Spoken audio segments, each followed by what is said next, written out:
അധികം ആരും കണ്ടിട്ടില്ലാത്ത ഒരു പ്രത്യേക മോഡൽ ബൈക്കിനെ പരിചയപ്പെടുത്താൻ വേണ്ടിയിട്ടാണ് ഞാൻ ഇന്ന് ഈ വീഡിയോ ഇടുന്നത് കേട്ടോ അവിടെ. ഇതിന് മറ്റൊരു പ്രത്യേകത എന്താണെന്ന് വെച്ചാൽ ഈ ബൈക്ക് ഒരു റേസിംഗ് ബൈക്കാണ്. അതുമാത്രമല്ല ഈ ബൈക്ക് ഉപയോഗിച്ച് റേസിങ്ങിൽ റെക്കോർഡുകൾ നേടിയിരിക്കുന്ന ഒരു ലേഡി കൂടിയാണ്. അപ്പോൾ അതിൻ്റെ വിശേഷങ്ങളാണ് നമ്മുടെ ഇന്നത്തെ വീഡിയോ. നമസ്കാരം, ഞാൻ അഭിജിത്ത് പോലോളപ്പിൽ. ഇത് കണ്ട, ഇവനാണ് നമ്മുടെ ഇന്നത്തെ താരം. അതായത് റോയൽ എൻഫീൽഡിൻ്റെ ഡൊണാളി എന്ന് പറയുന്ന ഒരു റേസിംഗ് ബൈക്ക് മോഡലാണത്. എന്താ പറയുക, റേസിംഗ് മേഖലയിലുള്ള ആൾക്കാർക്ക് ഇത് അറിയാൻ പറ്റും. പക്ഷേ നമ്മളെ പോലെയുള്ള സാധാരണക്കാർക്ക് ഇങ്ങനെയൊക്കെ അത് അറിയാനും കേൾക്കാനും ഒക്കെ സാധിക്കുള്ളൂ. അതുകൊണ്ടാണ് ഈ വീഡിയോ ഒന്നുകൂടെ പ്രസൻറ്റ് ചെയ്യാമെന്ന് വിചാരിച്ച്. ഇതിൻ്റെ ഒരു പ്രത്യേകത എന്താണെന്ന് വെച്ചാൽ, ഈ ലേഡിയാണ് ഈ ബൈക്ക് ഉപയോഗിച്ചിട്ടുള്ളതും ഇതിൽ ഒരുപാട് റെക്കോർഡുകൾ തകർത്തിട്ടുള്ള ഒരു ബൈക്ക് കൂടിയാണത്. അപ്പോൾ ആളുടെ പേര് വന്നിട്ട് ലാനി സെന ഫെർണാണ്ടസ് എന്നാണ്. ആള് പോണ്ടിച്ചേരിക്കാരിയാണ്. വിദ്യാഭ്യാസം കാര്യങ്ങളൊക്കെ ബാംഗ്ലൂരാണ്. ഞാൻ കേട്ടത് ആള് മലയാളിയും കൂടിയാണെന്നാണ്. പുള്ളിക്കാരി ഒരു പ്രൊഫഷണൽ റേസറും കൂടിയാണ്. അതുമാത്രമല്ല ഈ ബൈക്ക് ഉപയോഗിച്ച് നടത്തിയ എല്ലാ റേസിങ്ങിലും വിന്നറാവാനും സാധിച്ചിട്ടുണ്ടെന്നാണ് അറിയാൻ കഴിഞ്ഞത്. അതായത് ഇതിൻ്റെ മറ്റൊരു പ്രത്യേകത എന്ന് പറഞ്ഞു കഴിഞ്ഞാൽ, ഇത് പൂർണ്ണമായിട്ടും ഇന്ത്യയിൽ നിർമ്മിച്ചെടുത്തിട്ടുള്ള ഒരു ബൈക്ക് കൂടിയാണ്. അതുകൊണ്ട് തന്നെ ആയിരിക്കാം അതിൻ്റെ ഒരു പെർഫോമൻസ് എന്ന് പറഞ്ഞാൽ വേറെ ലെവൽ കൂടിയാണ്. ഈ ബൈക്ക് ഉപയോഗിച്ച് പങ്കെടുത്തിട്ടുള്ള എല്ലാ റേസിങ്ങിലും ഫസ്റ്റ് പ്രൈസ് അടിച്ചിട്ടുണ്ട് ഈ പുള്ളിക്കാരി. ഇതിൻ്റെ ഈ ഡിസൈനിൽ തന്നെ ഒരു പ്രത്യേകതയുണ്ട്. ഈ ഡിസൈൻ വന്നിട്ട് അമേരിക്കയിലെ ഒരു വിൻറ്റേജ് ഡിസൈൻ കിട്ടാൻ വേണ്ടിയിട്ട് ചെയ്തിരിക്കുന്ന ഒരു സംഭവമാണ്. അതിനൊരു പേര് പറയും. അത് വന്നിട്ട് അതിനെ എന്തോ ഡസ്റ്റ്ബിൻ ഫയർ ചെയ്യുന്ന അങ്ങനെ എന്തോ ആണ് ഇതിൻ്റെ ഒരു ഡിസൈനിൻ്റെ പേര് വന്നിട്ട് ഈ ഫ്രണ്ടിലത്തെ ഈ ഒരു ഭാഗം. ഇതിന് മറ്റൊരു പ്രത്യേകത എന്താണെന്ന് വെച്ചാൽ, ഇത് ഈ വാഹനം റൈഡ് ചെയ്യുമ്പോൾ വെതർ വളരെ ഇമ്പോർട്ടൻ്റ് ആണ്. അതായത് കാറ്റിൻ്റെ ദിശ അനുസരിച്ച് ഇത് റൈഡ് ചെയ്യാൻ പറ്റുന്നതാണ്. മോസ്റ്റ്ലി ഇതിൻ്റെ ഈ ഷേപ്പ് കാരണമായിരിക്കാം. അപ്പോൾ സൈഡിൽ നിന്ന് കാറ്റ് വീശി കഴിഞ്ഞാൽ ഈ ബൈക്ക് റൈഡ് ചെയ്യാൻ പറ്റില്ല എന്നാണ് അവർ പറഞ്ഞത്. അപ്പോൾ സ്ട്രെയിറ്റ് വിൻഡ് ഉണ്ടെങ്കിൽ മാത്രമാണ് ഈ ബൈക്കിൽ റേസിംഗ് നടത്താൻ പറ്റുള്ളൂ എന്നാണ് കേട്ടത്. അപ്പം അതൊക്കെ ഇതിൻ്റെ ഒരു പ്രത്യേകതയാണ്. അപ്പോൾ ഇത്രയും ശ്രദ്ധിച്ച് ചെയ്യേണ്ട ഒരു റേസിംഗ് റൈഡിൽ വന്നിട്ട് വിന്നറായി എന്ന് പറഞ്ഞു കഴിഞ്ഞാൽ അതൊരു ലേഡി, അത് നിസ്സാര കാര്യമല്ല. പുള്ളിക്കാരനെ വളരെയധികം അപ്രീഷിയേറ്റ് ചെയ്യേണ്ടതാണ്.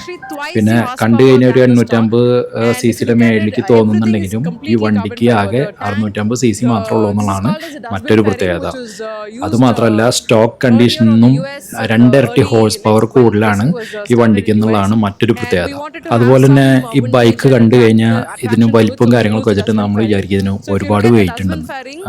പക്ഷെ ഇത് റേസിംഗ് ബൈക്ക് ആയതുകൊണ്ട് തന്നെ ഇതിനധികം വെയിറ്റ് ഉണ്ടാവാൻ പാടില്ല. പവർ കൂടുതൽ കിട്ടണം, ഫുൾ പവർ ഉപയോഗിക്കാൻ പറ്റണം. അപ്പോൾ അതിൻ്റെ പ്രത്യേകതകളൊക്കെ കണക്കിൽ വെച്ചുകൊണ്ട് ഇതിന് വളരെയധികം വെയിറ്റ് കുറച്ചിട്ടാണ് ഉണ്ടാക്കിയിട്ടുള്ളതാണ് ഈ പറയുന്നത്. അതായത് ഈ ബൈക്കിന് വന്നിട്ട് ആകെ 145 കിലോ ആണ് വെയിറ്റ്. എന്നാൽ നമ്മുടെ സാധാരണ ഒരു റോയൽ എൻഫീൽഡിൻ്റെ ബൈക്ക് വന്നിട്ട് ഏകദേശം 200 kg അടുത്ത് വരുന്നുണ്ട്. അപ്പോൾ ഇത് വെയിറ്റ് കുറയ്ക്കാൻ വേണ്ടി ഇതിന് എന്തൊക്കെ ചെയ്തിരിക്കുന്നത് വെച്ചാൽ, ബോഡി കംപ്ലീറ്റ് കാർബൺ ഫൈബറിലാണ്. അതുമാത്രമല്ല ഇതിൻ്റെ complete net bolt screws complete titanium ലോഹത്തിലാണ് ചെയ്തിരിക്കുന്നത്. അതുകൊണ്ട് തന്നെ ഇതിൻ്റെ വിലയും കാര്യങ്ങളൊക്കെ ചിലപ്പോൾ അത്യാവശ്യം നല്ല വിലയുള്ള ബൈക്ക് തന്നെയാണ്. വിലയൊന്നും നമുക്ക് ചോദിക്കാൻ പറ്റില്ല. സ്പോട്ടിൽ ഭയങ്കര തിരക്കും കാര്യങ്ങളൊക്കെ ആയിരുന്നു. അപ്പോൾ പുള്ളിക്കാരി പറഞ്ഞു വെച്ചിട്ടുള്ള കാര്യങ്ങളാണ് ഞാൻ ഇന്നിവിടെ പറയുന്നത്. അതുപോലെ തന്നെ നമ്മളൊക്കെ ബൈക്ക് മേടിച്ചു കഴിഞ്ഞാൽ ക്ലച്ച് മാറണം 30-40,000 കിലോമീറ്ററിലൊക്കെ ആയിരിക്കും. പക്ഷേ ഈ ബൈക്കിന് ഒരു പ്രത്യേകതയുണ്ട്. ഇതിൻ്റെ ക്ലച്ച് വന്നിട്ട് ഒരു 3-4 റൈഡിന് അത് ഉപയോഗിക്കാൻ പറ്റുള്ളൂ എന്നാണ് പറയുന്നത്. എന്താ വെച്ചാൽ എഞ്ചിൻ അത്രയും പവർ ആയതുകൊണ്ട് ക്ലച്ച് പെട്ടെന്ന് പോകുന്ന പറയുന്നത്. ഇതിന് സാധാ ഉപയോഗിക്കുന്ന ക്ലച്ചുകളൊക്കെ ഉപയോഗിച്ച് കഴിഞ്ഞാൽ ഒറ്റ ട്രിപ്പിൽ തന്നെ ക്ലച്ച് കരിഞ്ഞു പോകുന്നതാണ് പറയുന്നത്. അപ്പോൾ അത്രയും പവറുള്ള എഞ്ചിനും കൂടിയാണത്. അപ്പോൾ ആ ഒരു റേസിംഗ് ബൈക്കിൻ്റെ ഒരു പവർ, ഇത്രയും പവറുള്ളതുകൊണ്ട് തന്നെയാണ് ഈ ഒരു ബൈക്ക് കംപ്ലീറ്റ് മത്സരങ്ങളിൽ വിജയിച്ചിട്ടുണ്ടാവുക. ക്ലച്ചിൻ്റെ പേര് വന്നിട്ട് റെക്ലൂസ് ക്ലച്ച് എന്ന മറ്റാണ് പറയണത്. അപ്പോൾ ഇത് നമ്മുടെ ഇവിടെ കിട്ടില്ല, US നിന്ന് ഇമ്പോർട്ട് ചെയ്ത ക്ലച്ചാണെന്നാണ് പറയണത്. നമ്മുടെ ഇവിടുത്തെ ക്ലച്ചൊക്കെ ഉപയോഗിച്ച് കഴിഞ്ഞാൽ ഒരു എന്താ പറയുക, ഒരു ടെസ്റ്റ് റൈഡിൽ തന്നെ ക്ലച്ച് പോയി കിട്ടുന്നതാണ് പുള്ളിക്കാരി ഇവിടെ പറയണത് കേട്ടോ. ബൈക്ക് കാണുമ്പോൾ തന്നെ നമുക്ക് എന്താ പറയുക, ഇതിൻ്റെ ചുറ്റും വെറുതെ കിടന്ന് നടക്കാൻ തോന്നും. അത്രയും രസമായിട്ട് ഒരു പ്രത്യേക ലുക്ക് തന്നെയാണ് ഈ വണ്ടി കാണാൻ കേട്ടോ. അതായത് ആ ഫ്രണ്ടിലൊരു ഡോം ഡിസൈനൊക്കെ വന്നിട്ട് ഒരു എന്താ പറയുക, നമുക്ക് ഒരു കുറേ നേരം നമ്മൾ ഈ നോക്കി നിന്ന് പോകും. അതായത് നമ്മുടെ റോയൽ എൻഫീൽഡ് നമുക്ക് നമ്മുടെ മനസ്സിൽ റോയൽ എൻഫീൽഡ് എന്ന് പറയുമ്പോൾ ഒരു രൂപമുണ്ടല്ലോ, അതൊക്കെ ആകെ വലിച്ചെറിഞ്ഞ് ദൂരെ കളയുന്ന രീതിയിലത്തെ ഒരു ഡിസൈനാണ് ഞാൻ ഇന്നിവിടെ കണ്ടത്. അപ്പോൾ അതുകൊണ്ടാണ് ഈ വീഡിയോ ഇവിടെ ഇടാമെന്ന് വിചാരിച്ചത്. അപ്പോൾ വീഡിയോ എല്ലാവർക്കും ഇഷ്ടമായി എന്ന് വിചാരിക്കുന്നു.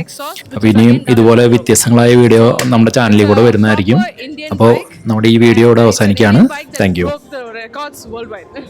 Fierce competition between these top riders. Looks like number 97 running Zena.